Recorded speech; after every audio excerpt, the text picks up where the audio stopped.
Bonjour à tous, je m'appelle Guillaume Gaillet, je travaille dans un service conjoint du muséum de l'AFB du CNRS qui s'appelle l'UMS Patrimoine Naturel. Donc ceux qui ne connaissent pas ce service, pour information, c'est un service qui gère notamment l'INPN, l'Inventaire national du patrimoine naturel, qui est la base de données à échelle nationale sur la donnée biodiversité. Plus spécifiquement, dans l'équipe dans laquelle je travaille plus sur des missions d'expertise et de constitution, de composition d'outils pour accompagner l'expertise sur le terrain, pas forcément par les experts, mais aussi par un public technique qui a des connaissances générales en écologie, sans être expert dans un domaine bien particulier. Donc là, je vais vous présenter la méthode nationale d'évaluation des fonctions des zones humides. Donc c'est une méthode qu'on a développée depuis 2014 et qui est parue dans sa version 1 durant l'été 2016. Donc je vais vous présenter un bref rappel du contexte réglementaire qui entoure la compensation écologique.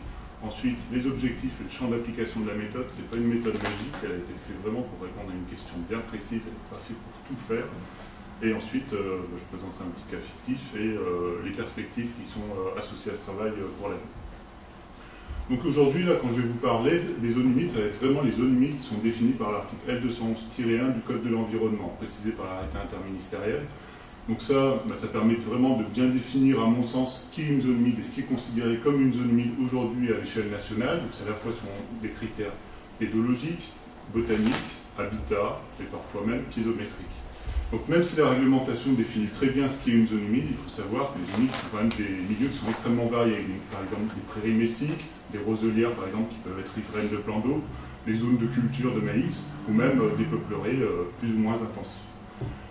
En fait, ces zones humides sont régies par un fonctionnement bien particulier, avec l'interaction à la fois de fonctions hydrologiques, de fonctions biogéochimiques et de fonctions habitat. Donc là, quand je parle de fonctions, c'est vraiment les processus qui ont lieu dans la zone humide, indépendamment de tout bénéfice pour la société qui peut en résulter derrière. Donc c'est vraiment le processus qui a lieu dans la zone humide. Par exemple, pour les fonctions hydrologiques, on peut citer la capacité de la zone humide à capter des sédiments ou à ralentir les écoulements. Pour les fonctions biogéochimiques, la séquestration du carbone, par exemple, qui peut y avoir dans une zone humide. Et pour la fonction habitat, c'est par exemple les espèces et les habitats qu'on peut trouver dans une zone humide. Donc, lorsqu'on va avoir un projet d'aménagement qui va avoir lieu en zone humide, il va y avoir tout un contexte réglementaire avec des documents de planification qui vont s'imposer au maître d'ouvrage. Le maître d'ouvrage va se devoir en fait de démontrer qu'il respecte bien ce contexte réglementaire. Donc, il y a les lignes directrices de la séquence ERC dont Johanna vous a parlé tout à l'heure, qui ont pour l'essentiel été reprises par la loi biodiversité qui est beaucoup plus récente. Il y a les procédures environnementales, il y a un projet, installation, ouvrage, travaux, activités. Il y a les prescriptions des SDAG qu'on voit tout en bas. Et il y a également sur la droite les principes qui régissent la compensation écologique. Ces principes-là, ce n'est pas juste des belles idées qu'il faudrait respecter dans l'idéal, c'est vraiment des principes qui sont édictés dans le Code de l'environnement et que le maître d'ouvrage doit respecter. Par exemple, un exemple de principe, c'est de la proximité géographique. Un maître d'ouvrage doit démontrer que son site impacté, son site de compensation est bien dans un environnement qui est similaire au site impacté. Un autre exemple de principe, c'est le principe d'équivalence. Si je détruis une prairie naturelle, je dois aussi restaurer une prairie naturelle sur le site de compensation. Et donc, lorsque un maître d'ouvrage va avoir un projet d'aménagement, ça va requérir qu'il fasse de la compensation et qu'il atteste qu'il respecte bien, en fait, ses obligations.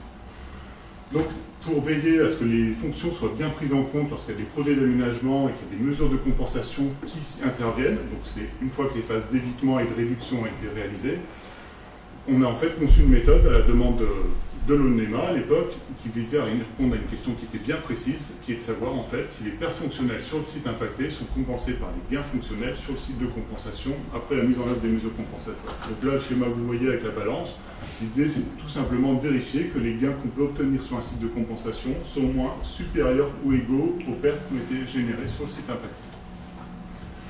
Donc la méthode dans sa première version qu'on a conçue, elle est applicable partout en métropole, sauf sur les milieux saumâtres et salés littoraux. La demande de l'ONEMA dans un premier temps, c'était déjà de se concentrer sur les milieux qui étaient essentiellement continentaux, puisqu'il y a d'autres aspects bien spécifiques qui sont à prendre en compte avec les milieux littoraux, et ça faisait déjà assez de boulot dans un premier temps. Et donc je vous disais tout à l'heure que ce n'est pas une méthode magique. Évidemment, la phase d'identification et de délimitation de zones humides, ce n'est pas la méthode qui va le faire, c'est un préalable indispensable à l'application de la méthode. La méthode intervient une fois qu'on a identifié et délimité zones humides, on a évité, réduit au maximum les impacts, et on est dans la phase de compensation. Donc la méthode a été évaluée pour évaluer les fonctions, comme je vous le disais tout à l'heure. Donc ces fonctions-là, on les a déclinées avec des fonctions qui sont relativement parlantes pour la plupart des gens et qu'on peut décrire vraisemblablement avec des évaluations rapides. Par exemple, pour les fonctions hydrologiques, donc les fonctions hydrologiques en général, c'est le moteur en fait qui va faire fonctionner la zone humide. Donc on va avoir 3 fonctions dans la méthode. C'est pas que 3 fonctions sur ces zones humides-là, mais c'est les 3 fonctions qui sont évaluées par la méthode. Par exemple, il y a le ralentissement des ruissellements, la capacité d'une zone humide à freiner les écoulements qui ont lieu en surface, la recharge des nappes, la capacité d'une zone humide à infiltrer en fait les écoulements qui sont en surface vers des écoulements souterrains, la rétention des sédiments, la capacité de la zone humide à stocker les sédiments qui sont déjà présents ou à les capter avec les écoulements qui vont transiter dans la zone humide. La deuxième fonction qu'on va prendre en compte, c'est la fonction biogéochimique. Donc là, on l'a décliné en prenant en compte 3 types d'éléments nutritifs, l'azote, le phosphore et le carbone. Donc par exemple, il y a la dénitrification des nitrates, tout simplement, lorsque les nitrates sont lessivés et qu'ils parviennent dans une zone humide, très souvent ce qu'on va avoir, c'est l'azote qui va être évacué par l'atmosphère, parce qu'on a des conditions, souvent d'anaérobie dans une zone humide, qui favorisent cette dénitrification. La simulation végétale des orthophosphates, par exemple, ou de l'azote, c'est simplement ces éléments qui sont captés par la végétation, ou la séquestration du carbone. Et enfin, la dernière fonction qu'on va prendre en compte, c'est la fonction d'accomplissement du cycle biologique des espèces, donc le support des habitats. Est-ce que j'ai une mosaïque d'habitats plus ou moins riche à l'intérieur de ma zone humide? Et la connexion des habitats. Est-ce que mon habitat est bien connecté à des habitats qui sont similaires dans son paysage? Donc, vous l'avez vu, là, on est très centré sur les processus qui ont lieu dans une zone humide, et il y a d'autres aspects qu'on ne prend pas du tout en compte avec la méthode. Par exemple, les valeurs et les services associés à une zone humide, c'est-à-dire le bénéfice que peut en tirer la société, ne sont pas du tout pris en compte. Pourquoi? Les valeurs et les services, il y a bien obligation de les prendre en compte durant les phases d'évitement et de réduction vu de la réglementation en vigueur, mais avec la loi biodiversité, il n'y a plus obligation pour les maîtres d'ouvrage de prendre en compte les valeurs et les services durant la phase de compensation écologique. Un autre point qui n'est pas du tout abordé, c'est l'état de conservation, les espèces patrimoniales. Alors, pourquoi on ne l'a pas abordé? C'est parce qu'en fait, le constat était avant qu'on conçoive la méthode, à l'ONEMA à l'époque, c'était qu'on prenait beaucoup en compte les espèces patrimoniales dans les dossiers loi sur l'eau, mais les aspects fonctions n'étaient pas du tout traités, alors qu'il y a bien obligation réglementaire de les prendre en compte. Ça veut dire quoi? Ça veut dire qu'un maître d'ouvrage qui va mobiliser la méthode va évaluer les fonctions, mais en plus, il a bien l'obligation, avec notre méthode, d'évaluer les aspects patrimoniaux relatifs à l'état de conservation des habitats ou aux espèces patrimoniales qu'il a éventuellement impactées.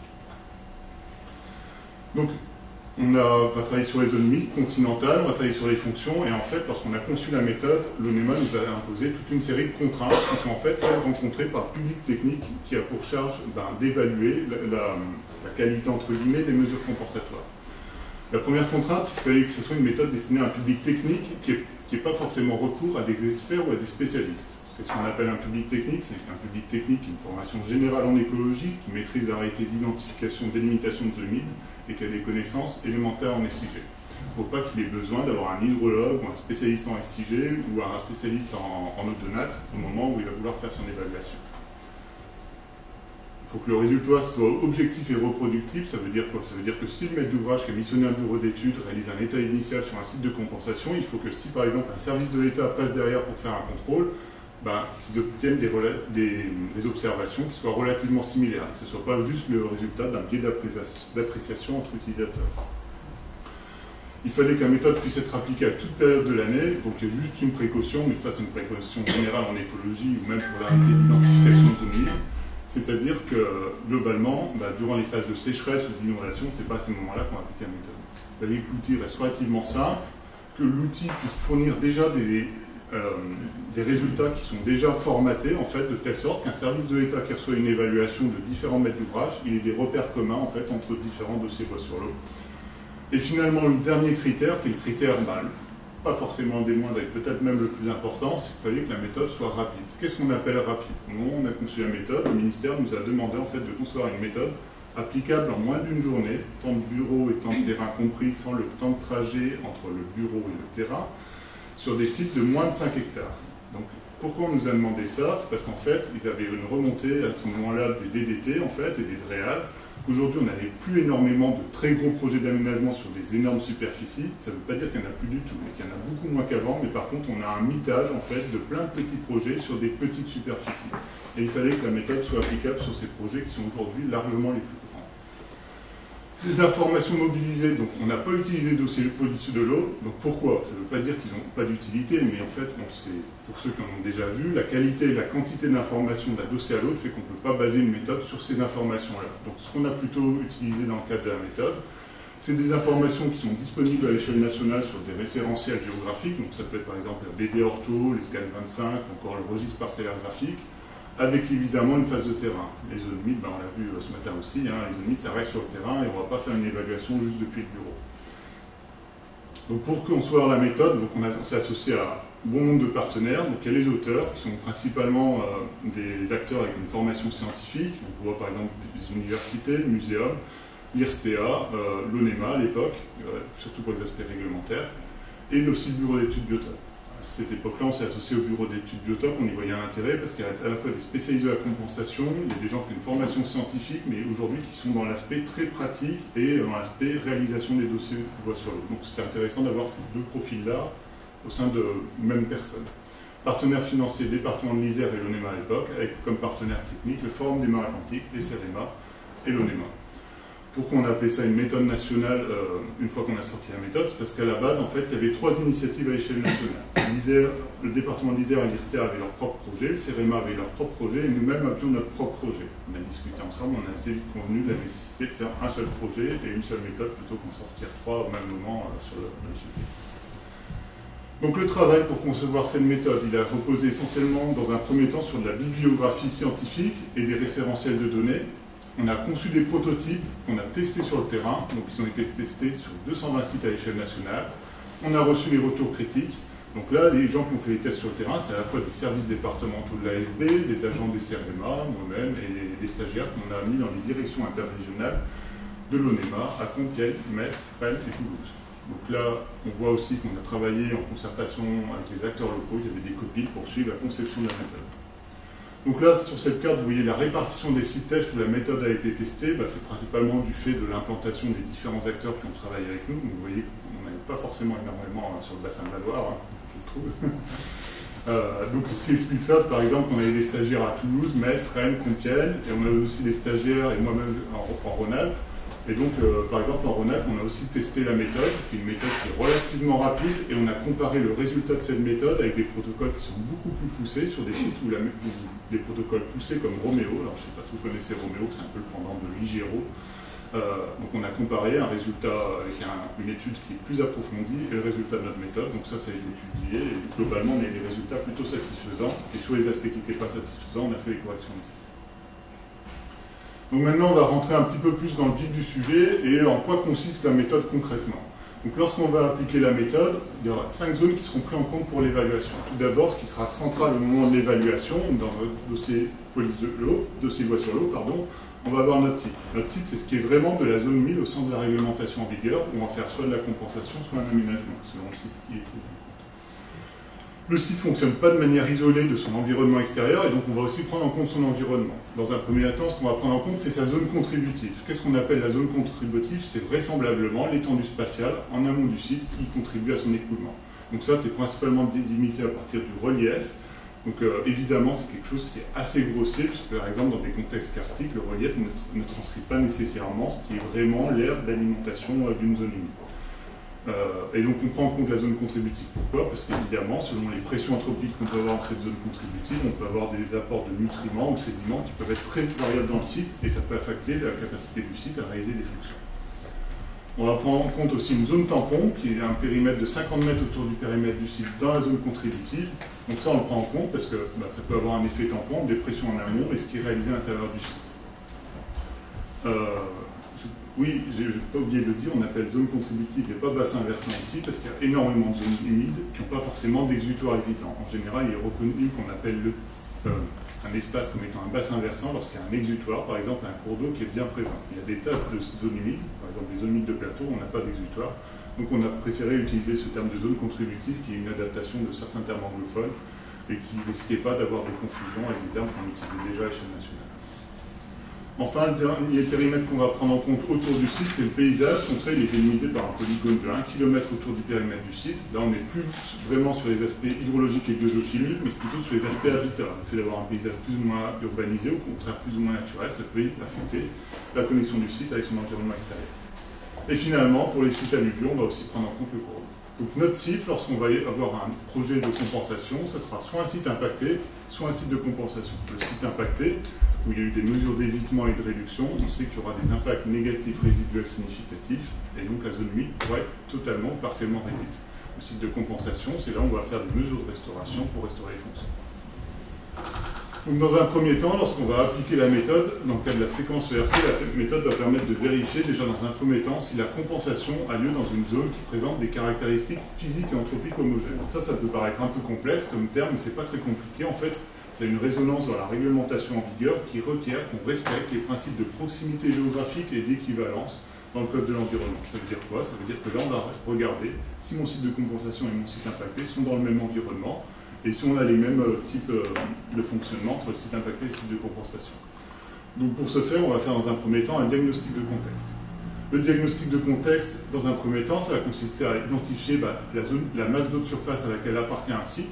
Les zones humides ne sont pas des masses d'eau, mais elles sont bien sur des bassins qui appartiennent à des masses d'eau. Donc là, on va déjà permettre de vérifier sur un site impacté et sur un site de compensation qu'on n'est pas sur des masses d'eau qui n'ont rien à voir entre elles. Le deuxième niveau, ça va être les pressions anthropiques dans la zone contributive. Ça va consister à vérifier qu'on n'a pas une zone humide qui est dans un secteur très naturel, avec une zone humide qui serait impactée, qui n'a pas l'opportunité de réaliser des fonctions biogéochimiques importantes, avec une autre zone humide qui serait dans un contexte beaucoup plus agricole, par exemple, ou urbain. Le type de paysage, donc là, ça va consister à vérifier qu'on n'a pas un site impacté dans un environnement forestier et l'autre dans un secteur beaucoup plus agricole. Et ensuite, dans le site lui-même, on va décrire le système hydrogéomorphologique. Par exemple, on va identifier 5 types de systèmes hydrogéomorphologiques. Donc ça, c'est une classification qui est adaptée des États-Unis.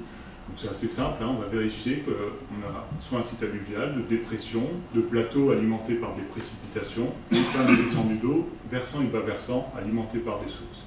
L'idée, c'est que si j'ai un site impacté qui est en secteur alluvial, je ne fasse pas de la compensation sur un site qui serait un site de plateau. C'est bien un système hydrogéomorphologique qui soit parent entre les deux sites, puisque la réglementation requiert de cibler les mêmes composantes de milieu que celles détruites ou altérées sur le site de compensation. Et enfin, le dernier niveau, ça va être le type d'habitat qu'on va observer sur le site impacté avant impact et sur le site de compensation après l'action écologique. Donc ça, concrètement, donc on peut le voir sur ce schéma, on va voir notre site impacté qui est ici.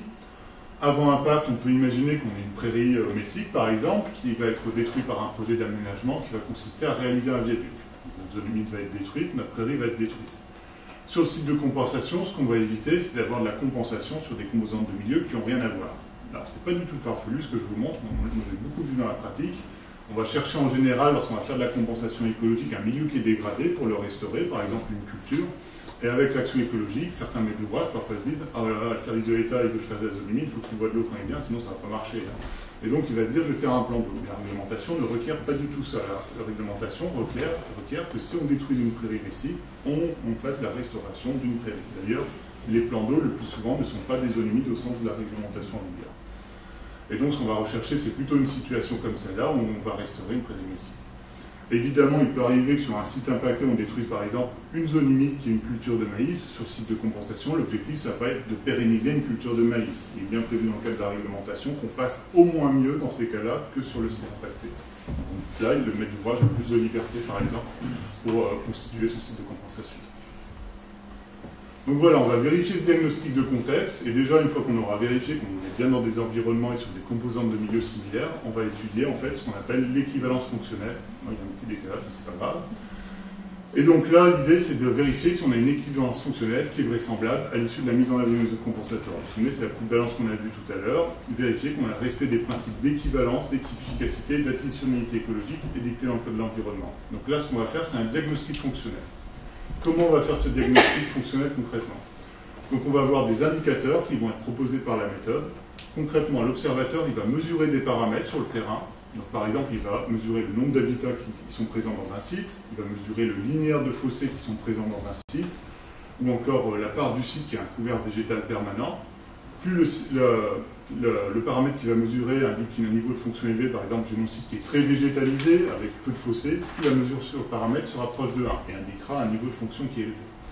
On va multiplier cette valeur par la superficie du site, et donc ça va nous donner une valeur à chaque indicateur. Donc, plus on fait une mesure sur le terrain qui indique un niveau de fonctionnalité élevé, plus notre site est grand, plus la valeur de l'indicateur sera élevée. Donc, par exemple, des exemples de paramètres qu'on peut utiliser, il y a par exemple le couvert végétal permanent. avec la végétalisation du site, ça c'est le nom de l'indicateur, et ça va avoir une influence sur les fonctions hydrologiques et biogéochimiques, puisque ça va stabiliser les sédiments qui sont présents dans le site, et ça va être plus favorable à l'assimilation des nutriments. Les fossés, on va mesurer sur le terrain les linéaires de fossés, ça va nous donner un indicateur sur la rareté des fossés, et plus les fossés seront rares à l'intérieur d'un site, moins ils seront denses, plus ça sera favorable à la recharge des nappes, puisque les nappes ne seront pas court-circuitées, et les nutriments ne seront pas lessivés. Ensuite, il y a aussi les habitats. Avec la richesse des habitats, plus on a des habitats qui seront riches, plus les fonctions habitats seront bonnes. Donc ça, c'est 3 exemples. Et maintenant, ce qu'on fera faire juste après, c'est regarder un exemple sur ce que ça peut donner. Donc, vous avez vu qu'on va quantifier les pertes avec des indicateurs, avant impact, après impact, et les gains sur le site de compensation après action écologique. Donc les pertes, c'est la flèche qu'on voit en rouge, et les gains, c'est la flèche qu'on voit en vert.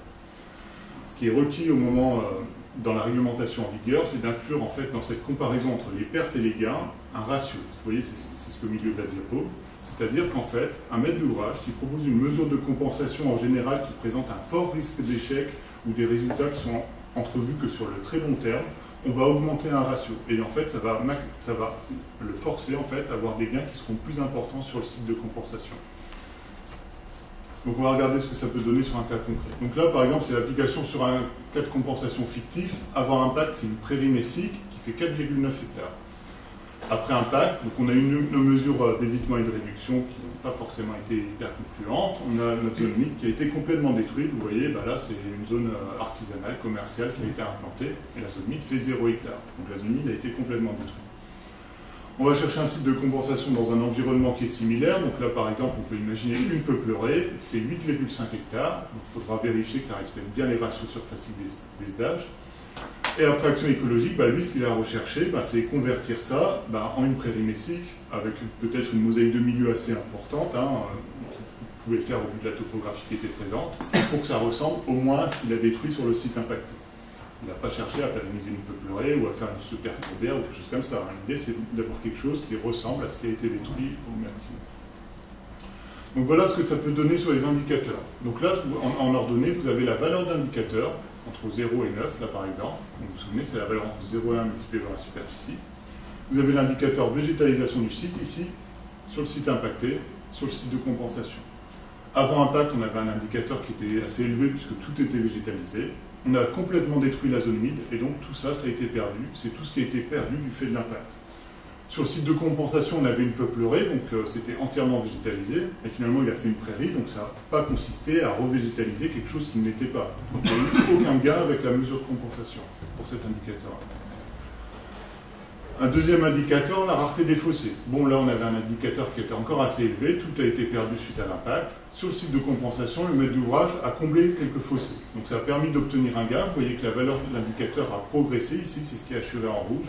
Mais on voit que le gain ici n'est pas au moins supérieur ou égal à la perte qui a été engendrée ici. Donc on a un gain, mais on n'a pas d'équivalence fonctionnelle. L'objectif n'est pas atteint au vu de la réglementation en vigueur sur cet indicateur-là. Dernier indicateur, la richesse en habitat. On voit qu'avant impact, on avait un seul habitat, une prairie messique. Après impact, tout a été perdu, le site est détruit. Sur le site de compensation, on avait une peuplerée, peut-être avec aussi une petite zone de bain-marie qui pouvait peut-être être présente. Et sur le site de compensation, il a fait une mosaïque de milieu plus ou moins importante. Et donc là, on a eu un gain assez important et on voit que le gain est au moins supérieur ou égal à la perte ici. Donc on a un gain qui s'accompagne bien d'une équivalence sur cet indicateur-là. Donc ce qu'il faut voir, c'est qu'à la fin, le résultat est vraiment restitué par tableau de bord. Donc là, on retrouve nos 3 indicateurs que je viens de vous montrer, végétalisation du site, rareté des fossés, richesse en habitat. Sur le site impacté, on va savoir si oui ou non on a une perte fonctionnelle. Oui, on a eu des pertes sur les 3 indicateurs puisque tout a été détruit. Sur le site de compensation, on va se poser la question de savoir si on a un gain fonctionnel. Donc on voit qu'il y a des indicateurs, il n'y a pas eu de gain. Végétalisation du site, on n'a pas eu de gain, vous vous souvenez.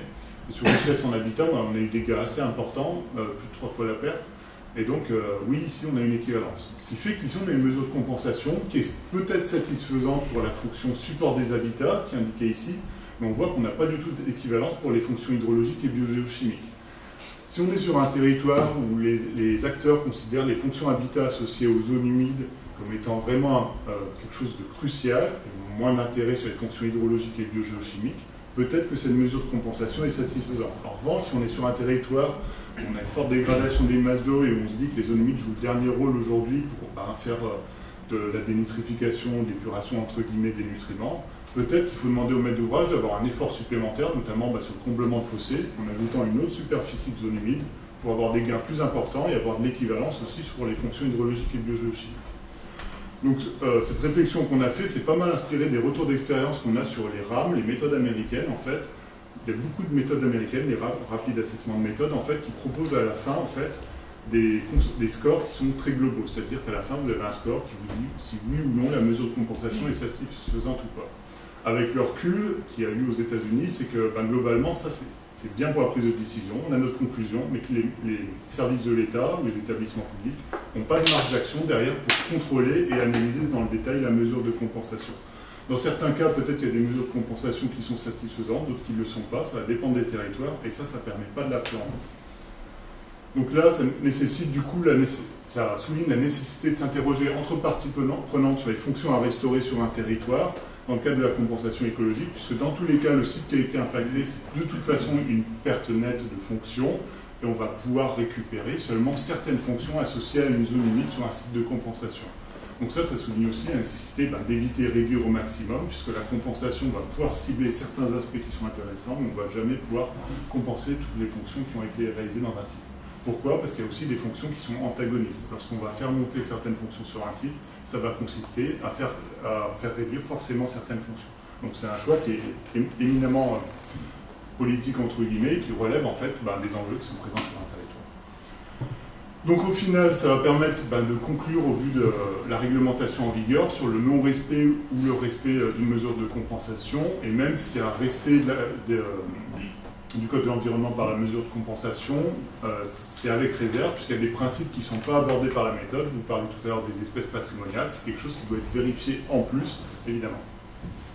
Donc pour appliquer la méthode, il y a 3 documents. Il y a un rapport général. Donc le rapport général, c'est vraiment le pavé avec toutes les références scientifiques qu'on a mobilisées pour la constituer. Donc c'est pas ça que vont utiliser le public technique, bureau d'études, qui vont appliquer la méthode. Ce qu'ils vont plutôt utiliser, c'est le guide. Le guide, il présente la méthode et il y a un mode d'emploi très détaillé qui explique comment répondre à chaque question qui est présente dans la méthode. Puisque l'objectif, c'était d'avoir une méthode objective et reproductible.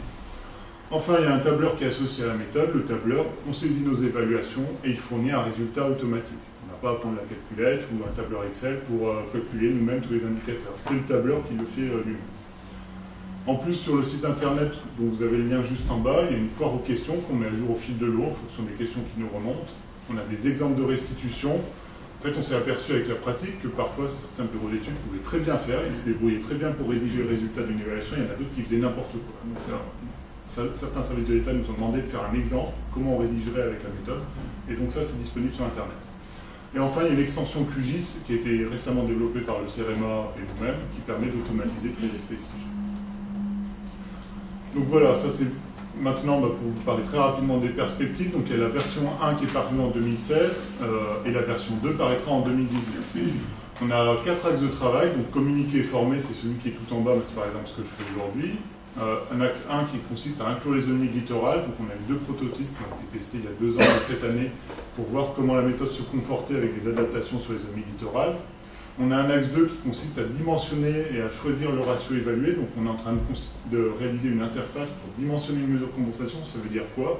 Ça veut dire qu'aujourd'hui, les services de l'État, vous vous souvenez du ratio tout à l'heure, ils ont du mal en fait, à savoir est-ce que je mets un ratio de 1, de 2, de 3 et sur quels critères. Donc ça, c'est quelque chose qu'on va ajouter dans la méthode pour les aider dans ce sens-là. Donc ça, c'est quelque chose qu'on a démarré il y a 2 ans.